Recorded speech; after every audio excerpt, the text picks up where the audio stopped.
화이트보드를 네, 예, 반갑습니다. 화이트보드를 오랜만에 쓰는 것 같은데, 자, 지도 모양을 좀 그려준 우리 이혜소빈 학생, 굉장히 지도를 생각보다 너무 잘 그렸습니다. 감사드리고, 오늘 여기 지도를 보면 어떻습니까? 가나안을 중심으로 애굽이 있고요. 그 다음에 사우디아라비아, 지금의 사우디아라비아 지역의 지도가 있고, 우리가 지금 민수기의 말씀을 계속 듣고 있는데, 이 민수기의 지리적인 배경이 되는 곳이 지금으로 말하면 시나이 반도 쪽이라고, 자, 여기 시나이 반도라고 지금 여겨지고 있습니다.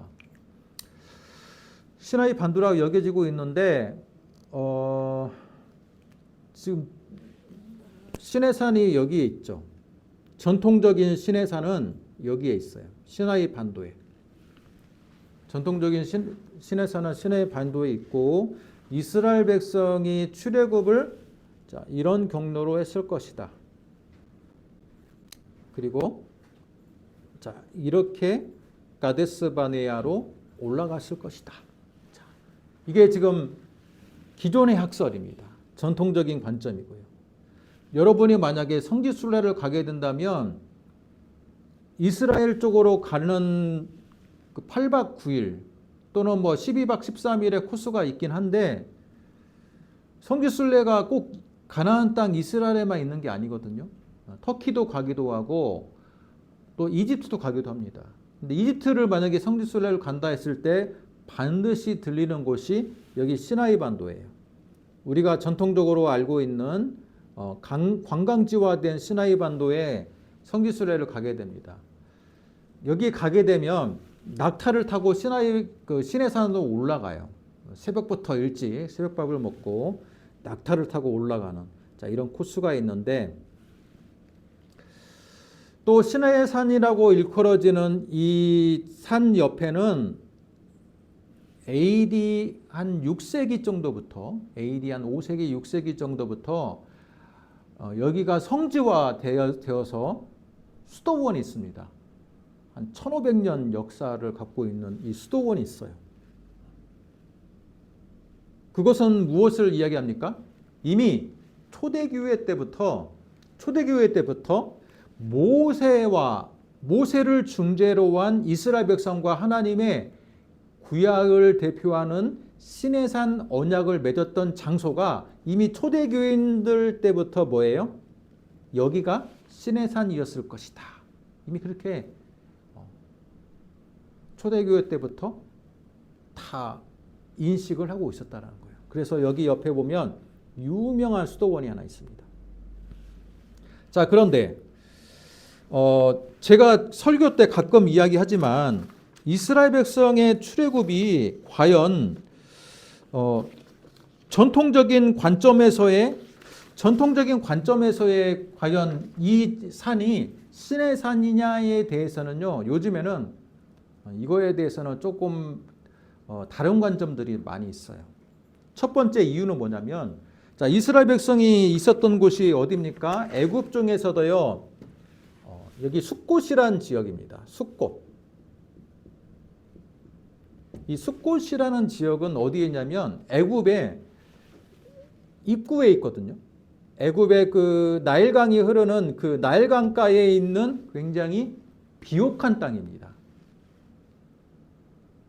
이스라엘 백성이 숫곳을 분배받은 이유는 뭐예요? 그 당시에 애굽의 국무총리였던 요셉이 바로 왕에게 이야기해서 70명의 야곱의 가족이 정착하기 좋은 땅을 분배를 받은 거예요. 그래서 여기 이 숫곳이란 지역에 거주를 하게 되었는데, 이곳은 애굽 땅은 내려갈수록 사막이에요. 내려갈수록 사막이고 아프리카 땅으로 이제 진입하는 건데, 나일강이 흐르는 이 나일강 삼각주 근처에 이 숫곳이라는 지역은 어땠을까요? 당연히 물이 풍성하고 농사짓기가 좋은 땅이었습니다. 목축하기도 좋은 땅이었고 농사짓기도 좋은 땅이었어요. 자, 그런데 이 숫곳에 살고 있는 이스라엘 백성이 출애굽을 했을 때, 자, 이런 경로로 갔다 하면 홍해가 어디 있을까요? 홍해가 어디가 있어야 될까요? 홍해가 바로 이 근방에 있어야 될 거예요. 이 근방. 여기는 시나이 반도니까. 자, 시나이 반도와 이 숲곳 사이에 이 홍해가 있어야 되는데 지금도 그렇지만 이곳은 늪지대입니다. 늪지대. 늪지대지 거대한 호수가 있는 곳이 강이 있는 곳이 아니에요. 늪지대입니다. 자, 그리고 시나이 반도를 중심으로 두 개의 만이 있습니다. 두 개의 만이 있어. 자, 그 중에 한 군데는 뭡니까? 여기는 수에즈 운하가 있는 수에즈만이에요. 수에즈 운하 알죠, 여러분?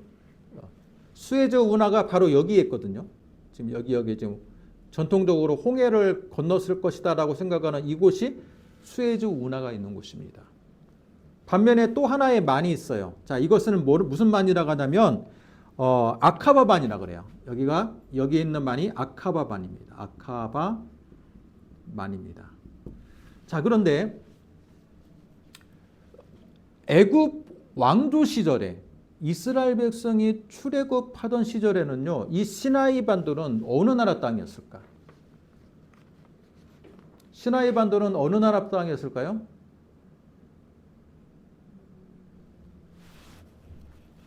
언제 그때 당시 가나안 출애굽할 당시에 이 시나이 반도는요, 애굽 땅이에요. 그러면 애굽을 홍해를 건너자마자 광야가 펼쳐졌다고 했잖아요. 그죠? 그러면 여기 지금 수에즈 운하자르가 있는 이 늪지대를 지나서 광야가 펼쳐졌기는 물론 시나이 반도도 광야가 맞긴 해요. 그렇지만 성경에 묘사되고 있는 이 홍해가 어때요? 늪지대가 아니라 거대한 큰 강이거든요. 그런 의미에서 숲곳에서 바로 이 시나이 반도 쪽으로 가는 이 길목에는요, 거대한 강이 없어요. 그래서 지금 여기 전통적인 시나이 반도, 시내산에 대한 회의가 있는 거예요. 그래서 최근에 구국자들이 생각하는 이 이스라엘 백성들이 건넜던 홍해는 바로 아카바만이었을 것이다 라고 생각을 많이 해요. 여기 아카바만은 지금도 여러분 오늘 지난 주일날에 제가 지도를 주었잖아요. 지도 자료를 보면 어때요? 아카바만은 굉장히 큰 만입니다. 지금 이 지도가 약간 잘못되어 있지만 실제로 수에즈반 못지않게 아카바만도 굉장히 큽니다. 커요. 그래서 이 아카바만을 건넜을 가능성이 있다. 왜? 시나이 반도도 그 당시에 애굽 땅이에요. 그래서 이스라엘 백성이 숲곳을 지나 여기 시나이 반도를 지나 바로 아카바만에서 거대한 이제 강에 맞닥뜨리게 된 거죠. 그러면 최근의 학설에 의하면 아카바만을 건너고 나서 이스라엘 백성이 주로 광야 생활을 한 곳은 어디입니까? 시나이 반도가 아니라 아라비아 사막이 되는 거예요. 아라비아 사막. 그래서 그러니까 거대한 광야죠. 저기는 광야. 그럼요. 시나이 반도는요, 그렇게 큰 땅이 아니에요. 한반도보다도 더 작아요. 작은 땅이야. 그런데 아라비아 광야는 어떻습니까? 거대한 땅이잖아요. 그래서 여러분 고고학자들이 아라비아라는 지금도 사우디아라비아라는 나라가 있잖아요. 사우디아라비아에 혹시라도 시내산에 해당하는 산이 있는지를 탐색을 합니다. 그랬더니 불탄 흔적이 있는 그런 산을 발견을 했어요. 어떤 지역에. 그래서 이곳이 언약을 맺었던 산일 것이다 라고 해서 사우디아라비아인데, 자, 여기를 시내산으로 할지 우리가 고고학적으로 발견하기 위해서 여기 탐사를 하겠다. 그랬더니 사우디아라비아가 뭐라 그랬을까요? 사우디아라비아가 반응이 어땠을까요? 몰라요. 물어보지 마세요. 안 돼. 노. 왜 그럽니까? 사우디아라비아는요, 여러분, 메카가 있는 지역이에요. 한마디로 이슬람의 성지야. 마호멧의 성지고 메카 어때요? 여러분, 메카에 1년에 한 번씩 그 모이잖아요. 그렇기 때문에 메카를 소유한 이 사우디아라비아의 이 나라에서 만약에 시내산이 발견되었고 시내산 때문에 서구 유럽 사람들이나 이스라엘 사람들이 와가지고 여기를 계속 관광지하면 어떻게 될까요? 사우디아라비아 입장에서는 자기들이 갖고 있는 이 메카 중심의 이슬람의 전통이 훼손당한다고 생각하는 거예요. 그래서 여기를 절대 개발을 못하고 또 고고학적으로 탐사를 못하게 막고 있어요. 막고 있어요. 그러다 보니까 여러분 계속 시내산 하면 전통적인 시나이 반도에 있는 시내산으로 우리는 알고 있는 거예요.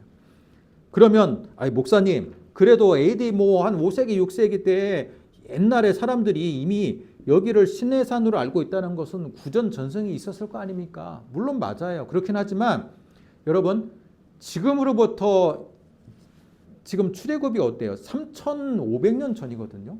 또 이때 수도원이 세워졌을 때만 해도 벌써 2,000년이 지난 세대예요, 여러분. 근데 그게 과연 정확한 고고학적인 그 수도원을 세웠을 때도 정확한 근거로 세웠을까요?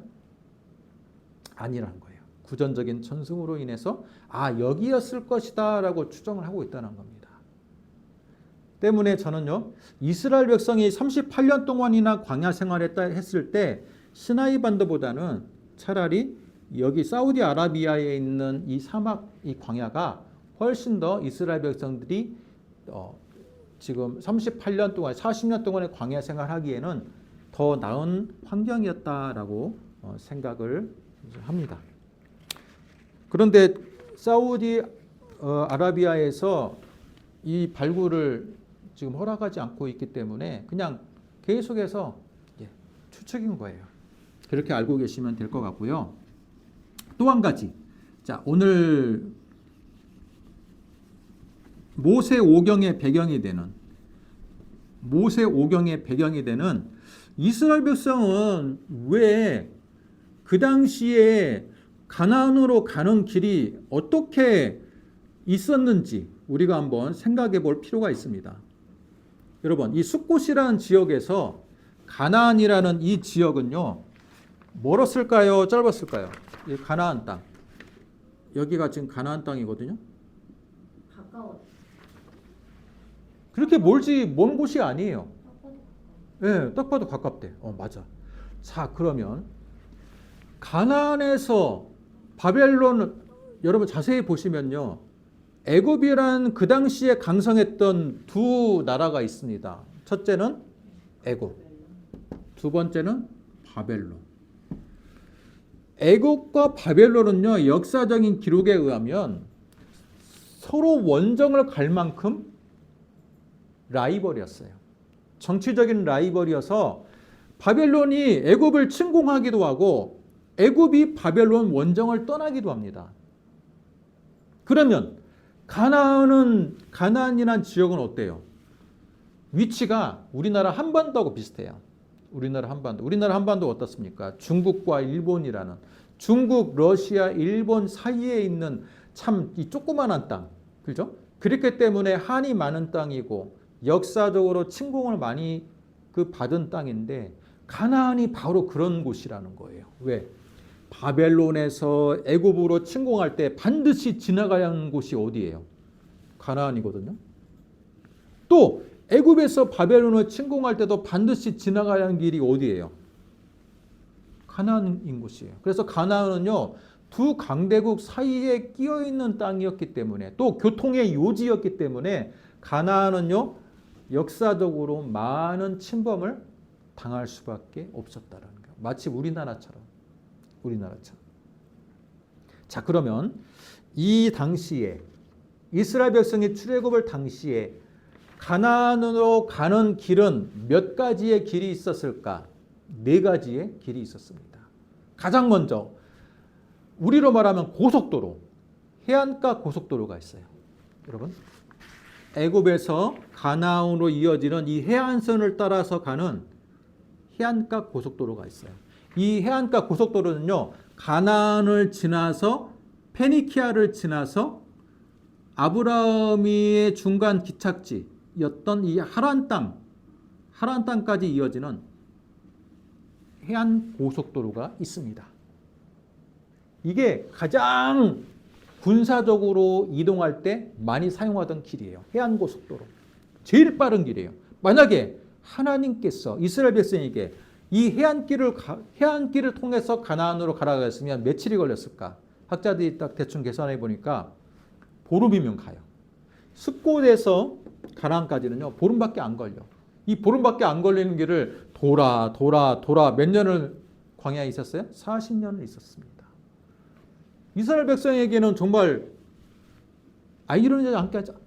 궁금하지 않겠습니까? 왜 하나님께서 보름밖에 안 걸리는 이 해안가 길을 놔두고 왜 광야의 길을 걷게 했는가? 하나님의 뜻 뭡니까? 광야에서의 훈련입니다. 훈련.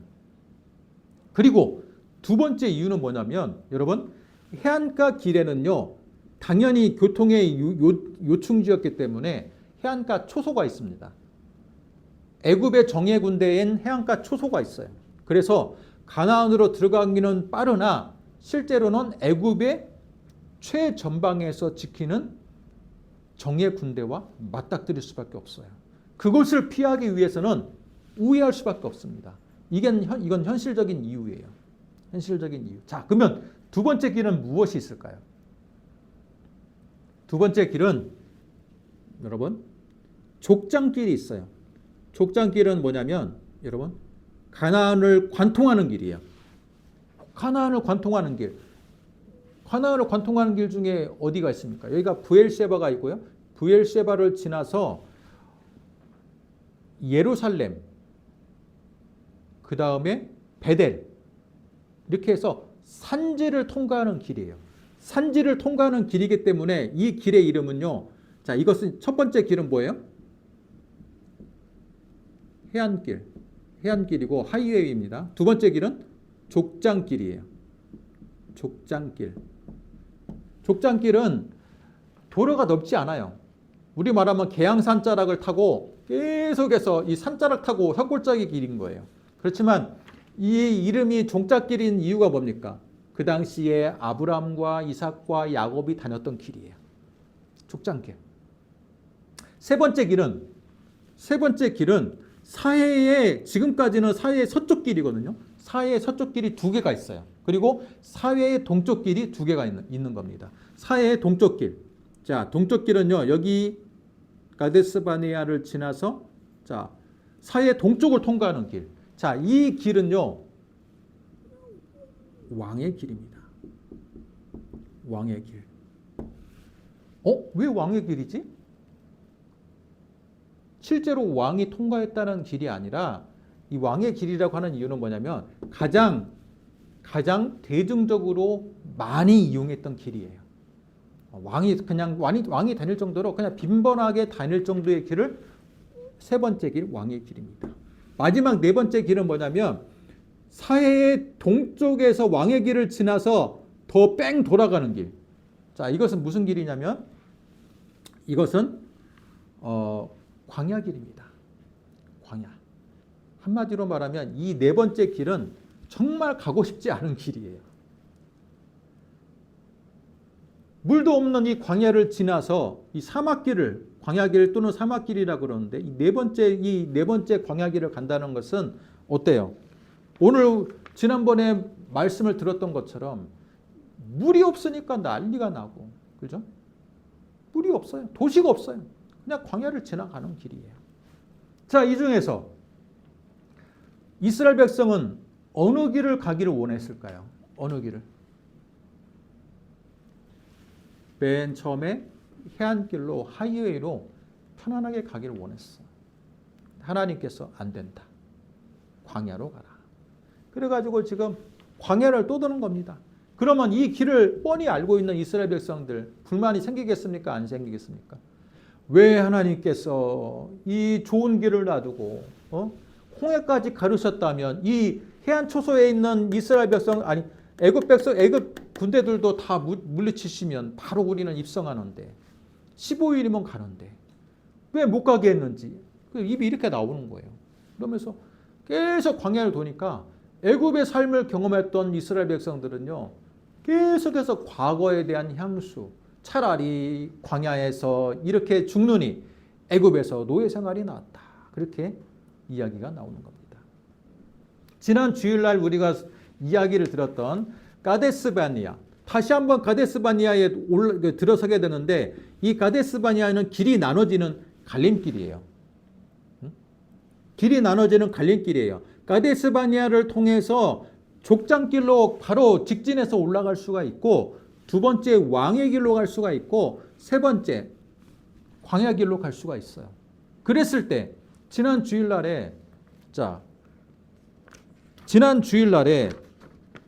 이스라엘 백성들 가운데 에돔이라는 족속이 있었죠. 에돔에게 길을 좀 내달라라는 그 장면이 있었는데, 여러분 그 길은 어디 길을 이야기할까요? 족장길. 족장길 땡. 해안길. 해안길도 땡입니다. 왕의 길. 왕의 길이에요. 왕의 길. 제일 빈번한 길. 제일 빈번하게 가는 이 길의 길목을 누가 지키고 있냐? 에돔이라는 이방인이 지키고 있어요. 왜? 에돔이라는 민족의 정체성은요, 이 길목을 지키고 앉아갖고 통행료 받고 또 무역을 하는 그 민족이에요. 에돔이. 싸움도 잘하고. 예. 그러다 보니까 에돔한테 야, 우리 좀 통과 좀 하자. 우리 너희 나라를 좀 통과해서 우리 가나안으로 가고 싶다 이야기하는 거예요. 그런데 에돔이 뭐라 그래요? 안 돼. 안 돼. 안 돼.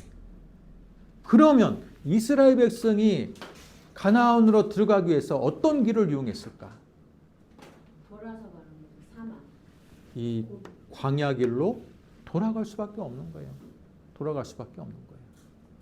첫 번째, 족장길로 가지 왜 광야 길로 갑니까? 이야기할 수 있는데, 족장길로 가기 위해서 이스라엘이 정탐꾼을 보냈잖아요. 가데스 바니아에서 족장길을 따라서 올라갔어요. 이 사람들은. 그래서 딱 40일 동안 보고 오니까 어때요? 야, 족장길로 가면 안 돼. 족장길로 가면 그 성의 성읍은 너무 높고 그 사람들은 너무 무기도 너무 최신식이고 우리하고 비교하니까 우리는 그들에 비하면 메뚜기야, 메뚜기. 그렇게 절망하고 좌절했던 것이 족장길을 통해서 그들이 정탐한 결과입니다. 그러니까 38년 지나서 다시 가데스 바네아로 왔을 때 그들이 족장길로 가려고 했을까요? 안 간 거예요. 과거에 38년 전에 그 기억이 있으니까. 그래서 그들이 두 번째로 택한 것이 바로 왕의 길이었던 거예요. 가장 통행이 많았던. 그러면서 약간 우회할 수 있는 길이에요. 그런데 왕의 길을 점령하고 있는 이 에돔이라는 민족이 길을 내주지 않는 겁니다. 어쩔 수 없이 광야 길로 가게 되는 거예요. 자, 근데 이 길이 예수님 당시에도 있었어요. 그대로 있어요. 예수님이 사마리아를 통과했었잖아요. 그런데 사람들이 이상하게 생각해. 왜? 예수님 당시에 사마리아 길을 사람들이 정통 유대인들은 사마리아 길로 가는 그 길을 이용하지 않았어요. 그러면 예수님이 갔던 이 사마리아 길은 어느 길을 말할까요? 자, 여기 봐보세요. 예수님 당시에 사마리아 길은 어디 길입니까?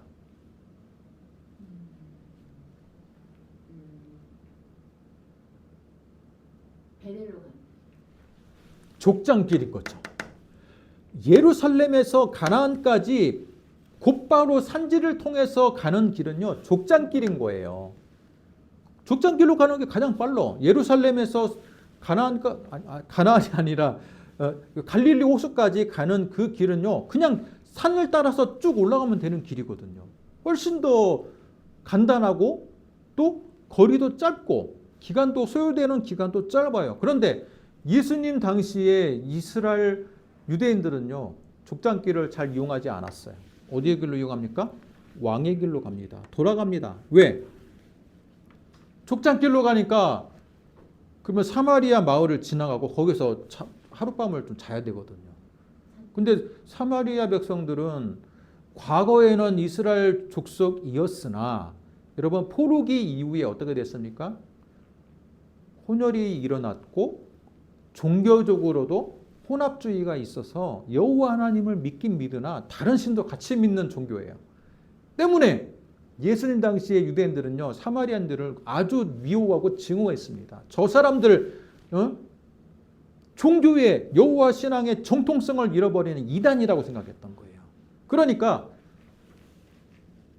족장길을 통해서 바로 가나안 예루살렘에서 바로 갈릴리로 올라갈 수 있으면 되는데 얼마나 미웠으면 족장길로 가지 않고 왕의 길로 돌아가는 거예요. 그런데 예수님은 어때요? 그 당시 사람들이 지나갔던 그 빈번하게 지나갔던 왕의 길을 가지 않고 족장길을 통해서 사마리아 여인을 만납니다. 사마리아의 선교도 하는 거예요. 자, 이러한 길에 대한 배경을 알고 나면 성경을 보는 눈이 조금 열릴 수 있다라는 것이고, 출애굽을 했던 그 모든 과정들도 바로 지금 왕의 길로 가려다가 막혀서 다시 광야 길로 돌아가는 그 상황이 연출되고 있다라는 것을 알게 되는 것입니다. 이처럼 우리가 가는 길은 여러 가지이나 결국은 가나안으로 가는 길은 네 가지의 길이 있어요. 네 가지의 길이 있어. 하지만 하나님이 원했던 길은 뭐예요? 가장 빠른 길이 아니라 가장 먼 길을 지금 가게 하는 거예요. 광야길. 그건 뭡니까? 광야길을 통해서 하나님이 원하는 건 뭐예요? 신앙의 새로운 세대가 광야에서 만들어지고 그들이 훈련받은 그들이 들어가길 원했던 거예요. 과거의 애굽에 금송아지 문화에 물들어 있고 다신의 문화에 물들어 있는 사람들은요, 그 사람들에게 하이웨이, 해안길을 아무리 편안한 길을 제공했다 한들 가나안에 들어가자마자 어떻게 됐을까요? 다신의 문화에 젖어들 수밖에 없다라는 거예요. 왜? 가나안이라는 그 당시 문화 자체가 다신의 문화인데 애굽의 다신의 문화에 물들어 있던 사람들이 다시 다신의 문화로 들어가면 여호와 신앙을 지킬 수 있을까요? 지킬 수가 없는 거예요. 그래서 하나님은 물론 그들이 불순종한 것도 있지만 그들이 광야에서 다 세대 교체가 되기를 원했고, 새로운 세대, 애굽을 알지 못하는 세대가 여호와 신앙으로 무장해서 가나안으로 들어가기를 원했던 겁니다.